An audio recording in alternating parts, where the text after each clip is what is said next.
Halo semuanya, selamat pagi.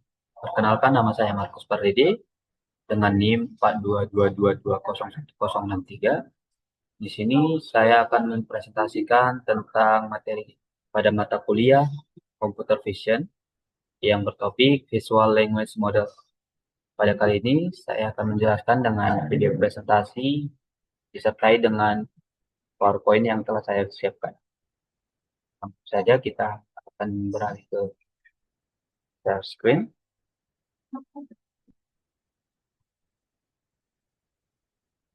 Baik.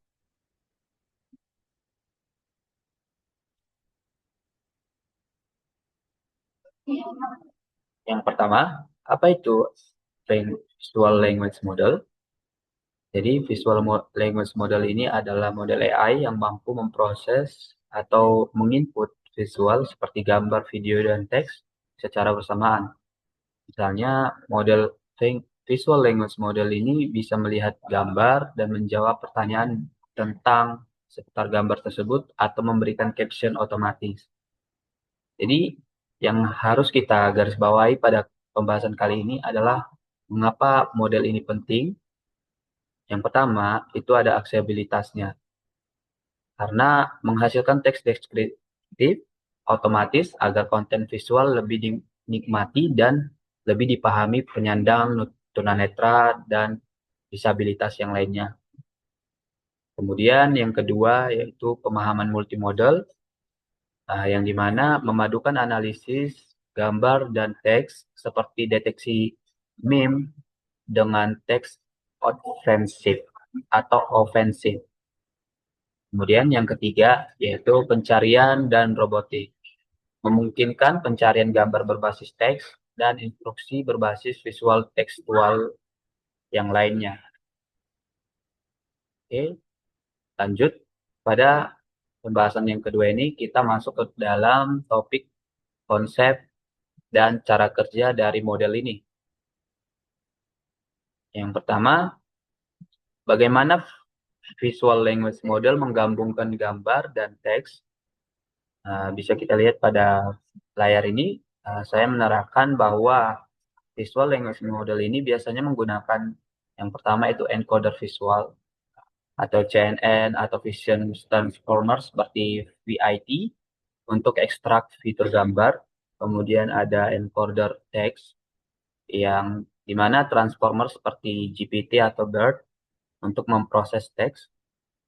Kemudian yang ketiga ada Joint Embedding Space atau area representasi bersama untuk kedua tipe input. Kemudian bisa kita lihat pada slide sebelah ini, ada sebelah kiri ini, saya menerangkan contoh arsitektur sederhananya, yang dimana ini adalah klip dari OpenAI. Bisa kita lihat pada gambar ini adalah proses kerjanya. Jadi pada gambar ini, encoder gambar dan teks dilatih secara konsentratif, seperti memasangkan gambar dengan caption yang benar agar embeddingnya dekat. Kemudian hasilnya dapat melakukan zero shot classification dan pencarian cross model langsung. Untuk arsitektur generatif lainnya seperti Clip plus LLMM itu ada seperti di bawah ini. Saya menerangkan ada dari Blip yang menggunakan concentrative learning plus matching plus generative captioning. Kemudian ada Blip 2 juga memanfaatkan image encoder dan LLMM buku dihubungkan melalui querying transformer untuk efisiensinya.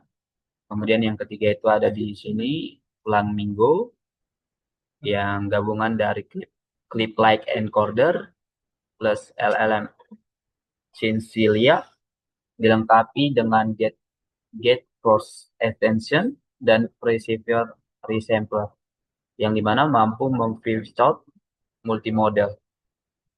Kemudian yang terakhir itu ada Cosmos One yang dimana multimodal dasar mendukung OCR, dialog VQA, serta chain of thought prompting tanpa fine tuning. Oke, kita akan lanjut ke yang ketiga yaitu ada di studi kasusnya.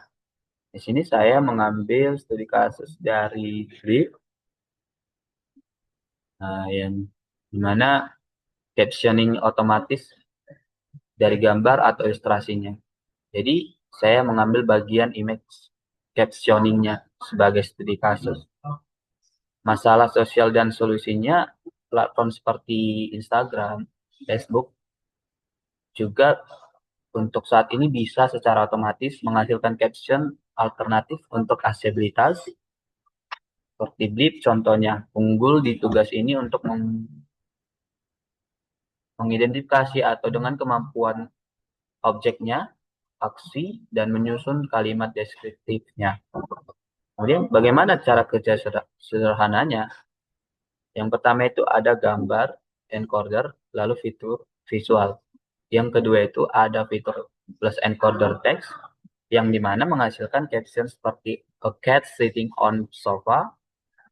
Kemudian yang ketiga itu ada pre-training, menggunakan data image caption, seimbang antara konsentratif matching dan generatifnya. Ini Blip dan Blip2 itu menggunakan data sintetis untuk kualitas lebih baik. Untuk nilai tambahnya atau dampaknya itu yang pertama itu memudahkan konsumen berbelanja online lewat gambar produk saja. Kemudian membantu penyandang tunanetra memahami konten visual. Yang ketiga itu mendukung generasi konten seperti alt text secara otomatis.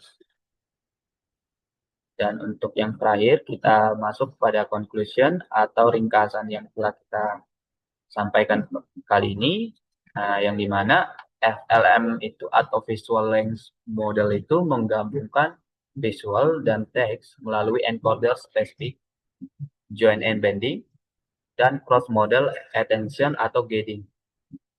Yang kedua itu ada model unggul atau clip konsentratif seperti Blip atau Blip2 yang dimana menggunakan konsentratif plus generatif.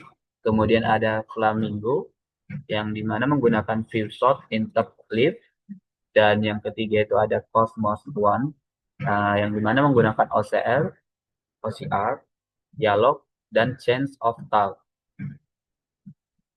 Untuk tantangan dan peluang ke depannya, kualitas data masih menjadi kendala, memerlukan penyaringan noise, serta efisiensi model pada skala besar, seperti komputasi atau energi. Kemudian, ekstensi ke video, audio, dan aplikasi multibahasa menjadi arah riset penting untuk perkembangan ke depannya. Dari saya sendiri, pendapat pribadi saya sangat optimis dengan teknologi ini, di mana visual language model ini bukan hanya menjembatani visi dan misi bahasa, tapi membuka pintu aplikasi canggih dari alat bantu aksesibilitas, e-commerce, hingga interaksi manusia-robot. Meskipun ada tantangan seperti data, bias, sumber daya lainnya, potensi manfaatnya begitu besar untuk semua bidang AI. Jadi sangat baik untuk ke depannya. Baik, untuk selanjutnya adalah penutupan. Demikian dari saya presentasi saya kali ini. Jika ada kekurangan kata atau kesalahan kata, saya minta maaf. Demikian, terima kasih.